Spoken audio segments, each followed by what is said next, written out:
मुझे तो इस बात की खुशी है कि मैं उस समय गधे के ऊपर बैठा हुआ नहीं था, तो मैं नहीं खोया। अब इस बात का हम वर्णन करें तो ठीक है, हमें चुटकुला लग सकता है, मुल्ला नसरुद्दीन की नादानी लग सकती है, या इतना सिंपल थॉट लग सकता है कि भाई आदमी कैसे इस चीज को सोच सकता है।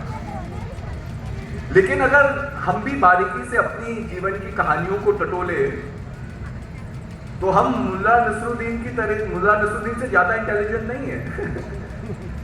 हम भी संसार में अपनी भावनाओं में, अपनी इंटेंशंस में, अपनी एक्सपेक्टेशंस में कि हमें संसार से क्या मिलना चाहिए, हम भी मुल्ला नसरुद्दीन की तरह अपने ही बनाए हुए जंजाल में अटके हुए हैं। हम सब संसार में जन्म लेते हैं।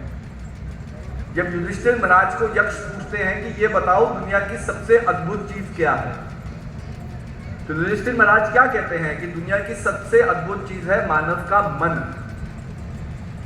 कि ये मन ही देख रहा है कि कैसे एक दिन ये संसार समाप्त हो जाएगा, हम लोग इस संसार में नहीं रहेंगे, हम अपने ही प्रियजनों को कंधे में उठा करके शमशान ले जाते हैं, अपने अपने धर्म के अनुसार, अपने अपनी रीति रिवाजों के अनुसार हम क्रियाक्रम करते हैं। पर जब क्रियाक्रम समाप्त हो जाता है तो उस क्रियाक्रम के साथ जो वैराग्य हमारे मन के अंदर पैदा होता है वो भी समाप्त हो जाता है। जब तक हम शमशान में हैं, हम भी भगवान का चिंतन करेंगे, हम भी अपने जीवन का विश्लेषण करेंगे, हम भी सोचेंगे कि एक दिन हमें भी जाना है। लेकिन जैसे ही शमशान को छोड़ करके हम वापस घर आते हैं, वही घर की खींचातानी, वही मन की खींचातानी, संसार का मोह, संसार की कामनाएं, संसार का एक्सपेक्टेशन हमें वापस इस संसार की माया में बांध देता है।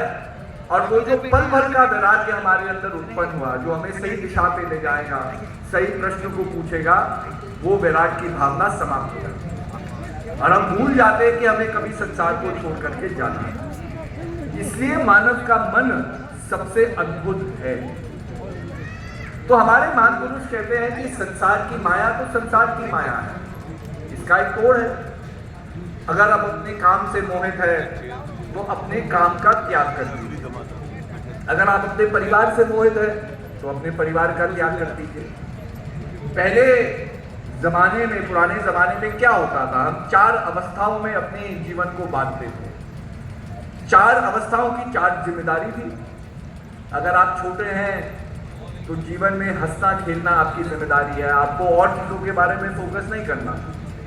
फिर धीरे धीरे आप गुरुकुल जाएंगे, एक नए जीवन को शुरू करेंगे, तो आपकी जिम्मेदारी क्या है कि मन लगाकर आप पढ़ें।